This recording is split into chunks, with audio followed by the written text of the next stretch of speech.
CM ಆದ ಬಳಿಕ ಇದೇ ಮೊದಲ ಬಾರಿಗೆ ತುಮಕೂರಿಗೆ ಭೇಟಿ ನೀಡ್ತಾ ಇರುವಂತಹ ಸಿಎಂ ಡಿ.ಕೆ. ಶಿವಕುಮಾರ್ ಅವರು ನೇರವಾಗಿ ನೊಣವಿನಕೆರೆಯಲ್ಲಿರುವಂತಹ ಮಠಕ್ಕೆ ಬರ್ತಾ ಇರುವಂಥದ್ದು. ಮಠಕ್ಕೆ ಬರುವಂತಹ ನಿಟ್ಟಲ್ಲಿ ಈಗಾಗಲೇ ಭದ್ರತಾ ಕ್ರಮಗಳನ್ನು ಕೂಡ ಕೈಗೊಳ್ಳಲಾಗಿರುವಂಥದ್ದು. ನೀವು ನೋಡಬಹುದು, ಸಂಪೂರ್ಣವಾಗಿ ಬ್ಯಾರಿಕೇಡ್ಗಳ ಜಮಾವಣೆ ಮಾಡಲಾಗಿರುವಂಥದ್ದು. ಜೊತೆಗೆ ಖಾಕಿ ಕಣ್ಗಾವಲನ್ನ ಹಾಕಲಾಗಿರುವಂಥದ್ದು. ಅಂದ್ರೆ ಮೊದಲನೇದಾಗಿ ಇವತ್ತು ಅಂದ್ರೆ ಸಿಎಂ ಆದಂತಹ ಬಳಿಕವಾಗಿ ಮೊದಲಿಗೆ ಬರುವಂತಹ ಸಂದರ್ಭದಲ್ಲಿ ನೇರವಾಗಿ ಮಲ್ಲಘಟ್ಟದಲ್ಲಿ ಒಂದು ಕೆರೆಯ ಕಾಮಗಾರಿಯ ವೀಕ್ಷಣೆಯನ್ನ ಮಾಡ್ತಾ ಇದ್ದಾರೆ. ಅದಾದ ಬಳಿಕವಾಗಿ ನೇರವಾಗಿ ಏನು ಕಾಡಸಿದ್ದೇಶ್ವರ ಮಠಕ್ಕೆ ಬರ್ತಾ ಇರುವಂಥದ್ದು. ಇನ್ನು ಇಲ್ಲಿನ 20ನೇ ಪೀಠಾಧಿಪತಿಗಳಾಗಿರುವಂತಹ ಶಿವಯೋಗೀಶ್ವರ ಸ್ವಾಮೀಜಿಗಳು ಕಳೆದ 8 ವರ್ಷದ ಹಿಂದೆ ಒಂದು ಭವಿಷ್ಯವನ್ನ ನೀಡಿದ್ರು.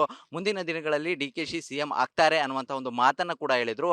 ಕೊನೆಗೂ ಆ ಭವಿಷ್ಯ ನನಸಾಗಿರುವಂಥದ್ದು. ಹಾಗಾಗಿ ಈಗಾಗಲೇ ಸಿಎಂ ಆಗಿ ಡಿ.ಕೆ.ಶಿ ಅವರು ಪದಗ್ರಹಣ ಮಾಡಿರುವಂಥದ್ದು. ಅದಾದ ಬಳಿಕವಾಗಿ ಮೊದಲ ಬಾರಿಗೆ ಇವತ್ತು ಮಠಕ್ಕೆ ಬರ್ತಾ ಇದ್ದಾರೆ. ಹಾಗಾಗಿ ಕಾಡಸಿದ್ದೇಶ್ವರ ಮಠದಲ್ಲಿ ನೀವು ನೋಡಬಹುದು, ಸಂಪೂರ್ಣವಾಗಿ ಬ್ಯಾರಿಕೇಡ್ಗಳ ನಿರ್ಮಾಣ ಮಾಡಿರಲಾಗಿರುವಂಥದ್ದು. ಎಲ್ಲೆಂದರಲ್ಲಿ ಸಾರ್ವಜನಿಕರು ಓಡಾಡೋ ಹಾಗೆ ಇಲ್ಲ.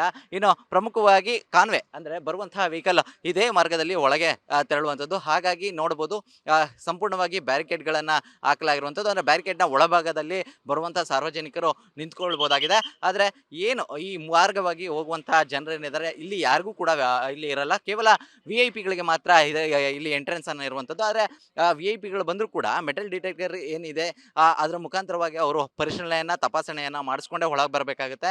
ಅಂದ್ರೆ ಮಠದಲ್ಲಿ ಇವತ್ತು ಸರಿಸುಮಾರು ಒಂದು 3 ಗಂಟೆಗಳ ಕಾಲ ಅಂದ್ರೆ ಸಂಜೆ 5 ಗಂಟೆಗೆ ಇಲ್ಲಿಗೆ ಆರಂಭ ಬರ್ತಾರೆ. ಅದಾದ ಬಳಿಕವಾಗಿ 5:15ರ ಸುಮಾರಿಗೆ ಮಠದಲ್ಲಿ ವಿಶೇಷವಾದಂತಹ ಒಂದು ಪೂಜಾ ಕಾರ್ಯದಲ್ಲಿ ತೊಡಗುತ್ತಾರೆ. ನಿರಂತರವಾಗಿ ಅಂದ್ರೆ 8 ಗಂಟೆಯವರೆಗೂ ಕೂಡ ಮಠದಲ್ಲೇ ಇರ್ತಾರೆ. ಅವರು ವಿಶೇಷ ಪೂಜೆಯಲ್ಲಿ ತೊಡಗಿಕೊಂಡಿರ್ತಾರೆ.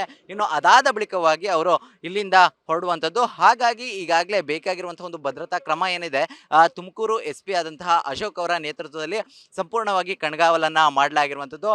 ಮಠದ ಸುತ್ತ ಕೆಲವೊಂದು ಸ್ಥಳಗಳಲ್ಲಿ ಯಾರು ಕೂಡ ಪ್ರವೇಶ ಮಾಡಬಾರದು ಅನ್ನುವಂಥ ನಿಟ್ಟಲ್ಲಿ ಒಂದಷ್ಟು ನಿಯಮಾವಳಿಗಳನ್ನ ಮಾಡಲಾಗಿರುವಂಥದ್ದು. ಯಾಕಂದ್ರೆ ಸಿಎಂ ಬರ್ತಾ ಇರುವಂಥದ್ದು, ಅವರು ಪೂಜೆ ಕಾರ್ಯದಲ್ಲಿ ತೊಡುವಂತ ಸಂದರ್ಭದಲ್ಲಿ ಯಾವುದೇ ರೀತಿಯ ಒಂದು ಸಮಸ್ಯೆ ಆಗಬಾರದು ಅನ್ನುವಂಥ ನಿಟ್ಟಲ್ಲಿ ಮುನ್ನೆಚ್ಚರಿಕಾ ಕ್ರಮವನ್ನು ಕೂಡ ಈಗ ವಹಿಸಲಾಗಿರುವಂಥದ್ದು. ಕ್ಯಾಮರಾ ಪರ್ಸನ್ ಸೋಮಶೇಖರ್ ಜೊತೆ ಜಗದೀಶ್, TV9 ತುಮಕೂರು.